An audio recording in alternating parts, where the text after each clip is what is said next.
3 de diciembre. Santoral. San Francisco Javier. Misionero. Año 1552. Francisco Javier. Maravilloso misionero. Pídele a Dios que conceda un espíritu como el tuyo a todos los misioneros del mundo.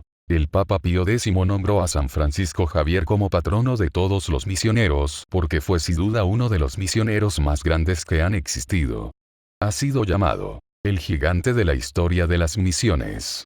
La oración del día de su fiesta dice así: Señor, tú has querido que varias naciones llegaran al conocimiento de la verdadera religión por medio de la predicación de San Francisco Javier. Esto es un gran elogio. Empezó a ser misionero a los 35 años y murió de solo 46. En 11 años recorrió la India, el Japón y varios países más. Su deseo de ir a Japón era tan grande que exclamaba: si no consigo barco, iré nadando. Fue un verdadero héroe misional. Francisco nació cerca de Pamplona en el castillo de Javier, en el año 1506. Era de familia que había sido rica, pero que a causa de las guerras había venido a menos. Desde muy joven tenía grandes deseos de sobresalir y de triunfar en la vida, y era despierto y de excelentes cualidades para los estudios. Dios lo hará sobresalir pero en santidad. Fue enviado a estudiar a la Universidad de París, y allá se encontró con San Ignacio de Loyola, el cual se le hizo muy amigo y empezó a repetirle la famosa frase de Jesucristo: ¿de qué le sirve a un hombre ganar el mundo entero, si se pierde a sí mismo? Este pensamiento lo fue liberando de sus ambiciones mundanas y de sus deseos de orgullo y vanidad, y lo fue encaminando hacia la vida espiritual. Aquí se cumplió a la letra la frase del libro del Eclesiástico: encontrar un buen amigo es como encontrarse un gran tesoro.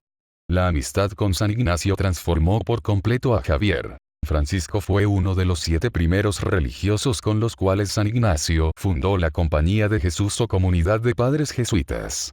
Ordenado sacerdote, colaboró con San Ignacio y sus compañeros en enseñar catecismo y predicar en Roma y otras ciudades. El sumo pontífice pidió a San Ignacio que enviara a algunos jesuitas a misionar en la India.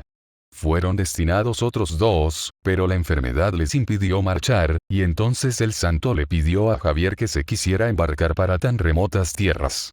Él obedeció inmediatamente y emprendió el larguísimo viaje por el mar. En el barco aprovechó esas interminables semanas para catequizar lo más posible a los marineros y viajeros. Con San Javier empezaron las misiones de los jesuitas. Son impresionantes las distancias que Francisco Javier recorrió en la India, Indostán, Japón y otras naciones. A pie, solamente con el libro de oraciones, como único equipaje, enseñando, atendiendo enfermos, obrando curaciones admirables, bautizando gentes por centenares y millares, aprendiendo idiomas extraños, parecía no sentir cansancio. Por las noches, después de pasar todo el día evangelizando y atendiendo a cuanta persona le pedía su ayuda, llegaba junto al altar y de rodillas, encomendaba a Dios la salvación de esas almas que le había encomendado. Si el sueño lo rendía, se acostaba un rato en el suelo junto al sagrario, y después de dormir unas horas, seguía su oración. De vez en cuando exclamaba: «Basta, Señor. Si me mandas tantos consuelos me vas a hacer morir de amor». Con razón su palabra tenía efectos fulminantes para convertir. Era que llegaba precedida de muchas oraciones y acompañada de costosos sacrificios. Algunas noches no era capaz de levantar su mano derecha. Tan cansada estaba de tanto bautizar a los que se habían convertido con sus predicaciones. La gente lo consideraba un verdadero santo y le llevaban sus enfermos para que los bendijera. Cuando se conseguían curaciones milagrosas, él consideraba que esto se debía a otras causas y no a su santidad, o a su poder de intercesión. Desde 1510 Goa era una ciudad portuguesa en la India. Y allá puso su centro de evangelización nuestro santo, en esa ciudad se conservan ahora sus restos. A los portugueses se les había olvidado que eran cristianos y lo único que les interesaba era enriquecerse y divertirse.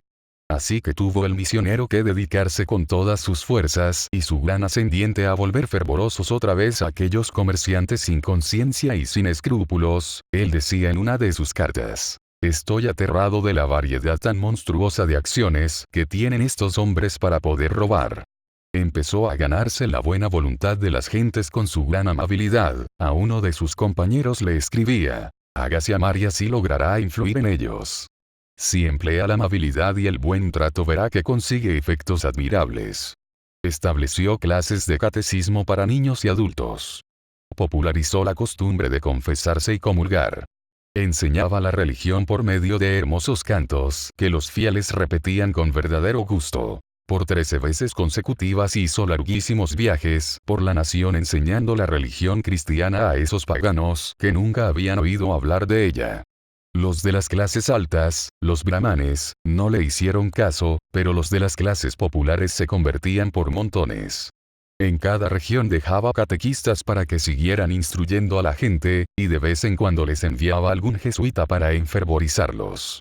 Esas gentes nunca habían oído hablar de Jesucristo ni de sus maravillosas enseñanzas. Francisco se esmeraba por asemejarse lo más posible a la vida pobre de las gentes que le escuchaban. Comía como ellos, simplemente arroz. En vez de bebidas finas solo tomaba agua. Dormía en una pobre choza, en el suelo.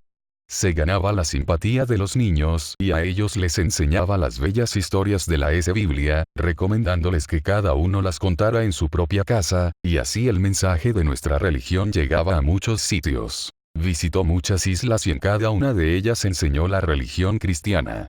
Sus viajes eran penosos y sumamente duros, pero escribía: en medio de todas estas penalidades e incomodidades, siento una alegría tan grande y un gozo tan intenso que los consuelos recibidos no me dejan sentir el efecto de las duras condiciones materiales y de la guerra que me hacen los enemigos de la religión.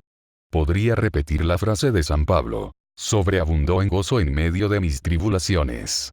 Dispuso irse a misionar al Japón, pero resultó que allá lo despreciaban porque vestía muy pobremente, y en cambio en la India lo veneraban por vestir como los pobres del pueblo.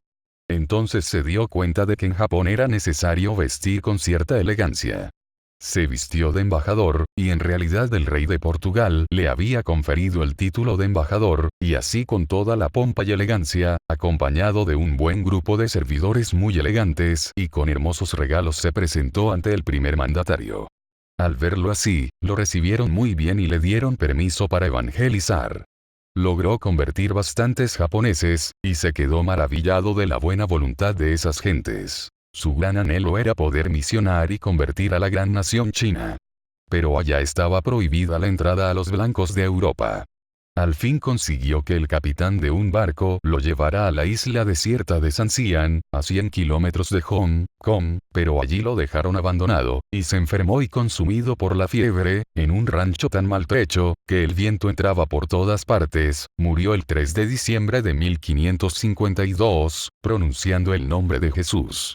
Tenía solo 46 años. A su entierro no asistieron sino un catequista que lo asistía, un portugués y 2 negros. Cuando más tarde quisieron llevar sus restos a Goa, encontraron su cuerpo incorrupto. Francisco Javier fue declarado santo por el Sumo Pontífice en 1622, junto con Santa Teresa, San Ignacio, San Felipe y San Isidro. San Francisco Javier, ruega por nosotros. Dios te bendiga y el Espíritu Santo nos ilumine, y el manto de María nos cubra. Te invitamos a escuchar todos los días el Santo Evangelio y las oraciones de laudes, catequesis y vísperas.